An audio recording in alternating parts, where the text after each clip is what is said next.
All right, let's settle this once and for all.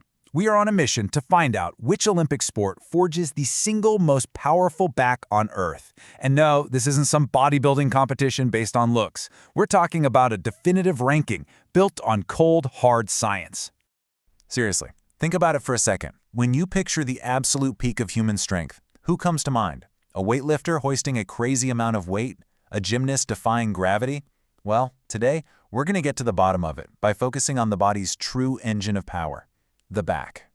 And just to be clear, we're throwing opinions out the window. This isn't about who looks the most jacked. This is a top 5 countdown based on real data. We're digging into the nitty-gritty of biomechanics, muscle activation, and pure raw force production to find our answer. So, why this obsession with the back? Well, think of it as the transmission in a supercar. Your legs are the engine, generating all this incredible force, but the back? The back is what delivers that power to your arms and out into the world. If you have a weak back, all that leg power just fizzles out. It goes nowhere. Okay, enough talk. The science is in, the numbers have been crunched, it's time to get to the countdown. And kicking off our list at number 5, well, this one might actually surprise you. Coming in at number 5, the 5th most powerful back in the Olympics belongs to athletes who have mastered the water, but maybe not the ones you're thinking of. That's right, canoe and kayak. I know, it might not be the first sport that jumps to mind, but when you break down the physics of what they're doing, the science is undeniable. It all boils down to one thing: powerful rotation against insane resistance. See, every single paddle stroke isn't just an arm movement. It's a violent, explosive twist of the entire torso. Their lats and deep core muscles are just on fire, constantly fighting the relentless drag of the water. That continuous demand for rotational power builds some incredibly thick and functional lat muscles. All right, moving on up the list to number 4. Now we're getting into the world of pure person-to-person combat strength. This spot belongs to some of the most ancient and respected sports in the games. You got it, wrestling and judo. The grapplers have entered the chat. Now, the key word here is unpredictable.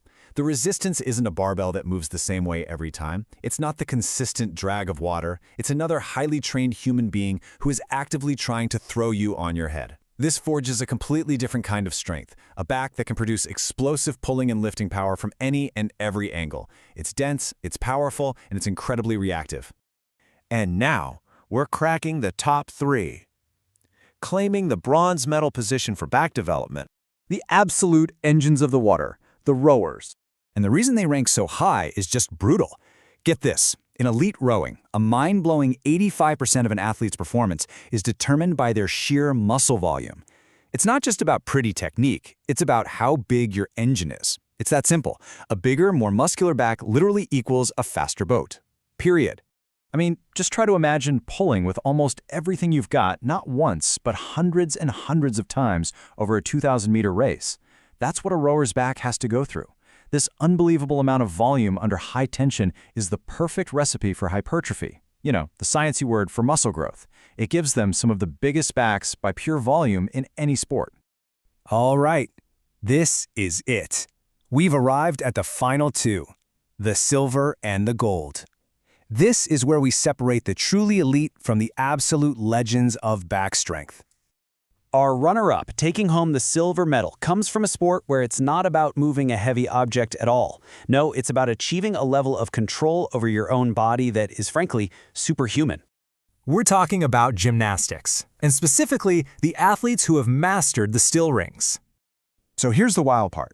Unlike everyone else on this list, the magic here isn't about moving something, it's about preventing movement. Holding a position like the iron cross forces the lats and traps into what's called a maximum isometric contraction. They're fighting gravity with every single muscle fiber on a totally unstable surface. That demand for absolute stability is what carves out those unbelievably defined wing-like backs you see. And now, the moment you've been waiting for, the undisputed champion. The sport that, according to all the data, builds the single strongest, most dominant back on the entire planet. Of course, it had to be Olympic weightlifting. When it comes to pure, unadulterated force production from the back, weightlifters are just in a league of their own. There is no competition. But why? What is it specifically that makes them so dominant? Well, the answer comes down to one key measurement. The numbers do not lie. Okay, look at this chart. That term, trunk extension torque, is just a fancy way of saying pure, raw back strength. An elite weightlifter can produce over 373 newton meters of force. To put that in perspective, that's like attaching a 1 meter long wrench to your spine, hanging an 83-pound weight off the end, and just holding it. Now look at the elite wrestler, 249. It's not even in the same ballpark. That is a massive difference, and it's the foundation of their dominance. So really, this all highlights the two main ways to build a world-class back. You've got rowing, our bronze medalist, which uses what's called metabolic stress. Think of it as that non-stop burn that tells your muscles, hey, we need to get bigger to survive this. But then you have weightlifting, our champion, which uses pure mechanical tension. That's about lifting one impossibly heavy weight. That signal doesn't just make the muscle bigger, it makes it denser, and it teaches your brain how to fire every single muscle fiber all at once. So we've seen the science, we've counted down the best of the best. The big question is, how can you take these principles and apply them to your own training? Here's your game plan. It's a 3-step attack where you steal from the best. First, you need max tension, just like our weightlifters. Think heavy deadlifts and cleans. Second, you challenge your stability with isometric holds, taking a page right out of the gymnast's playbook. And finally, you build that engine with high-volume work, inspired by our rowers. You combine these 3 things, that is the fastest way to build a truly strong, powerful, and complete back. So there you have it. Each of these sports carves out the back in its own unique, incredible way. We've gone through all the science, but now I want to hear from you. Which of these athletes gets you the most fired up? Are you team weightlifter with that dense, raw power? Are you team gymnast with that sculpted control? Or are you team rower with that massive muscular engine? Let me know down in the comments. And hey, if you like this scientific breakdown, do me a favor. Hit that like button and subscribe so you don't miss our next deep dive.